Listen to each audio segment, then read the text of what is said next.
എല്ലാവരോടും എപ്പോഴും യെസ് പറയുന്ന ഒരാളാണോ നിങ്ങൾ? നിങ്ങളുടെ ആവശ്യങ്ങളെക്കാൾ മറ്റുള്ളവരുടെ ആവശ്യങ്ങൾക്ക് ഇമ്പോർട്ടൻസ് കൊടുക്കുന്ന ഒരാളാണോ നിങ്ങൾ? ഇങ്ങനെയുള്ള ഒരാളാണ് നിങ്ങളെങ്കിൽ ഈ ഒരു വീഡിയോ നിങ്ങൾ മുഴുവനായിട്ട് കാണാൻ വേണ്ടി ശ്രമിക്കാം. പീപ്പിൾ പ്ലീസിങ് ഇത് നല്ലൊരു സ്വഭാവമല്ല, ഇതൊരു ബിഹേവിയർ പാറ്റേൺ ആണ്. ഇവിടെ നിങ്ങൾ നിങ്ങളുടെ ആവശ്യങ്ങളെക്കാൾ മറ്റുള്ളവരുടെ ആവശ്യങ്ങൾക്കാണ് മുൻഗണന കൊടുക്കുന്നത്.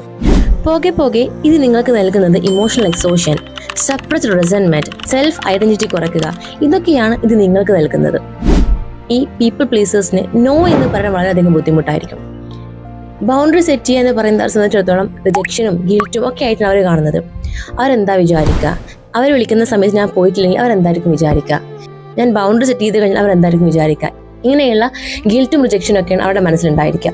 എന്നാൽ സൈക്കോളജിക്കൽ പെർസ്പെക്റ്റീവ് ഒരു ഹെൽത്ത് റിലേഷൻഷിപ്പിൽ മ്യൂച്വൽ റെസ്പെക്റ്റ് ആണ് ആവശ്യം, അല്ലാതെ സെൽഫ് സാക്രിഫൈസിങ് അല്ല.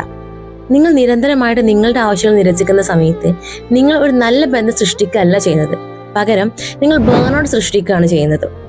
സോ നിങ്ങൾ എപ്പോഴെല്ലാം യെസ് പറയുന്നുവോ ആ സമയത്തെല്ലാം നിങ്ങളുടെ ഉള്ളിൽ നോ എന്നാണോ പറയുന്നത് എന്ന് ശ്രദ്ധിക്കുക. നോ എന്നാണ് നിങ്ങളുടെ മനസ്സ് പറയുന്നത് എന്നുണ്ടെങ്കിൽ ദയവ് ചെയ്ത് നിങ്ങൾ യെസ് പറയാതിരിക്കുക, നോ എന്ന് തന്നെ പറയാൻ വേണ്ടി ശ്രമിക്കുക.